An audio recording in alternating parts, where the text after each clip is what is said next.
चालाक लोमड़ी और बेवकूफ़ कौवा। किसी जंगल में एक लोमड़ी रहती थी।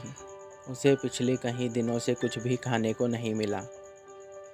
वो बहुत भूखी और कमज़ोर हो गई तो ग़िज़ा की तलाश में जंगल से निकलकर शहर की तरफ आने लगी। चलते चलते वो एक जगह पहुंची। अचानक क्या देखती है कि एक दरख्त पे एक कौवा बैठा है। इस कौवे के मुंह में एक साबित रोटी है।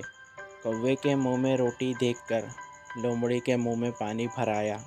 इसने एक तरकीब सोची कि कौवे से रोटी कैसा हासिल करे।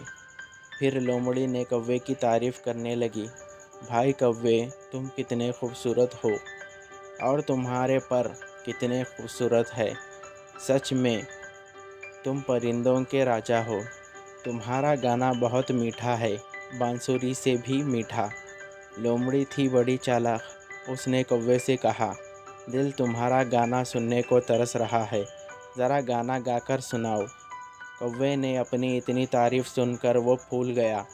कौवे ने गाना गाने के लिए चोंच खोली। चोंच खोलते ही रोटी नीचे आ गिरी। जैसे ही रोटी का टुकड़ा नीचे गिरा, लोमड़ी बहुत खुश हुई और बड़े मज़े से रोटी को खाने लगी। और बेचारा कौवा लोमड़ी का मुंह देखता रह गया। अगर आपको ये स्टोरी अच्छी लगी तो स्टोरी को लाइक करें और मेरे चैनल को सब्सक्राइब करें और बेल आइकन को ऑल पे सेट करें, क्योंकि मैं हर बार ऐसी वीडियो आपके लिए लाता रहूँगा। Thank you. शब्बा खैर। शुक्रिया।